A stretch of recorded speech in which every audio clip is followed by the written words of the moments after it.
आपली बातमीमध्ये तुम्हा सर्वांचे स्वागत आहे। गेल्या शतकात आम्ही एससी, एसटी, ओबीसी सह समाजातील सर्व घटकांची काळजी घेतली आहे। माननीय केंद्रीय मंत्री तथा भाजप राष्ट्रीय अध्यक्ष जेपी नड्डा जी यांनी सांगितले। पिछले दशक में हमने समाज के सभी वर्गों की चिंता की है, फिर चाहे वो हमारे शेड्यूल कास्ट भाई हैं, फिर चाहे वो हमारे ओबीसी भाई हैं, फिर चाहे वो हमारे ट्राइबल भाई हैं, सबकी हमने चिंता की है। उनके लिए हर एक के लिए अलग अलग नीतियां, अलग अलग कार्यक्रम, स्कॉलरशिप्स इस तरीके से देने का काम भारत सरकार ने किया है। अब यहाँ पर मैं स्कीम्स गिनाना शुरू करूँगा तो एक घड़ी लग जाएगी, लेकिन all schemes dedicated to SC, ST और हमारे ओबीसी भाई, इनके लिए चिंता की गई।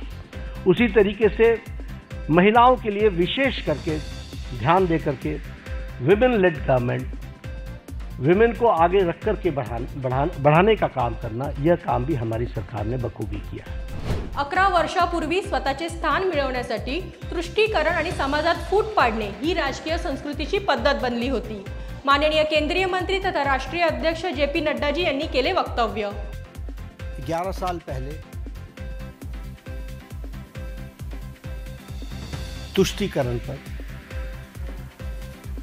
और तुष्टीकरण के साथ साथ समाज को खंडित करके अपनी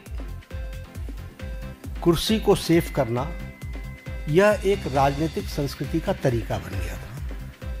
लेकिन प्रधानमंत्री मोदी जी के आने के बाद जब मैं कहता हूं कि ही change the political culture of the country. Chhatrapati Shivaji महाराजांनी परकीय आक्रांतांशी लढून स्वराज्याची निर्मिती केली, म्हणून आज आपले अस्तित्व आहे। माननीय मुख्यमंत्री देवेंद्रजी फडणवीस यांनी माध्यमांना दिली माहिती।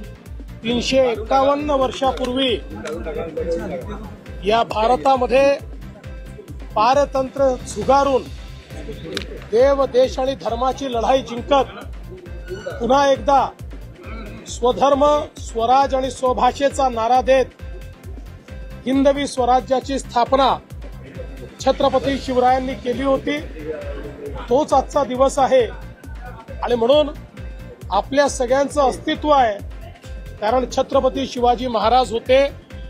आणि म्हणूनच आजच्या या अतिशय पवित्र दिनी मला आनंद आहे की भारतीय रेल्वेने भारत गौरव यात्रा रेलच्या अंतर्गत आजपासून छत्रपती शिवाजी महाराज सर्किट हा सुरू केलेला आहे। आता बातमी संघटन पर्व बैठकीची। सेवा, सुशासन आणि गरीब कल्याण या त्रिसूत्रीवर आधारित असलेल्या माननीय पंतप्रधान नरेंद्र मोदीजींच्या सरकारच्या गेल्या 11 वर्षातील यशस्वी प्रवास प्रत्येक मुंबईकरांच्या मनामनात पोहोचवण्यासाठी भाजप मुंबई विभागीय कार्यशाळा भाजप कार्यकारी अध्यक्ष माननीय आमदार रवींद्रजी चव्हाण यांच्या नेतृत्वात दादर येथे संपन्न झाली। या कार्यशाळेत मुंबई भाजपाचे अध्यक्ष, महामंत्री, नवनियुक्त जिल्हाध्यक्ष, आमदार तसेच मान्यवर पदाधिकारी, कार्यकर्ते उपस्थित होते। विकसित भारताचा अमृतकाळ, सेवा, सुशासन आणि गरीब कल्याणाची 11 वर्ष। भारताची विकासगाथा माननीय पंतप्रधान नरेंद्र मोदीजी यांच्या सरकारच्या नेतृत्वात संकल्प निरोगी आणि सुदृढ राष्ट्राचा। वैद्यकीय महाविद्यालयांची संख्या 387 वरून 780, तसेच MBBSच्या जागा 51,348 वरून 1,18,000 म्हणजे दुपटीने झाली वाढ। माननीय मुख्यमंत्री देवेंद्रजी फडणवीस यांचे पर्यावरणाच्या रक्षणासोबत विकासाकडे वाटचाल। महाराष्ट्रातील सर्व शासकीय कार्यालये सौर ऊर्जेवर। अधिक माहिती पुढील प्रमाणे। डिसेंबर 2025 पर्यंत सौर ऊर्जेवर रूपांतराचा संकल्प। 100 ते 300 युनिट ग्राहकांसाठी वीज बिल शून्यावर। 5 लाख सौर कृषी पंप बसवले। 16,000 मेगावॉट सौर फीडर 2026 पर्यंत। 52% वीज अपारंपरिक स्रोतापासून 2030 पर्यंत। आता बातमी पक्षप्रवेशाची। माननीय पंतप्रधान नरेंद्र मोदीजी यांच्या नेतृत्वात राष्ट्रात आणि माननीय मुख्यमंत्री देवेंद्रजी फडणवीस यांच्या नेतृत्वात राज्यात विकसित भारत घडवण्याची क्षमता व सामर्थ्य केवळ भारतीय जनता पार्टीमध्ये आहे। म्हणूनच साताऱ्यातील राष्ट्रवादी काँग्रेस शरद पवार गटाचे नेते आणि कार्यकर्त्यांनी भाजप कार्यकारी अध्यक्ष माननीय आमदार रवींद्रजी चव्हाण यांच्या उपस्थितीत भाजपामध्ये मोठ्या संख्येने पक्षप्रवेश केला। सर्वांचे आपली बातमीच्या माध्यमातून मनपूर्वक अभिनंदन आणि पुढील राजकीय व सामाजिक वाटचालीसाठी शुभेच्छा। भारतीय जनता पार्टी महाराष्ट्र प्रदेश आयोजित मंत्री महोदयांचा जनता दरबार। या उपक्रमाअंतर्गत आज प्रदेश कार्यालयात जनता दरबार पार पडला। यात माननीय महसूल मंत्री तथा भाजप प्रदेश अध्यक्ष चंद्रशेखरजी बावनकुळे यांनी जनतेच्या समस्या ऐकून संबंधित अधिकाऱ्यांना योग्य कारवाईचे निर्देश दिले। महाराष्ट्राचा सुपुत्र तेजस शिरसे तैवान ॲथलेटिक्स ओपन 2025 मध्ये 110 मीटर अडथळा शर्यतीमध्ये दमदार कामगिरी करून सुवर्ण पदक मिळवले। आपली बातमीच्या माध्यमातून तेजसचे मनपूर्वक अभिनंदन आणि पुढील वाटचालीसाठी हार्दिक शुभेच्छा।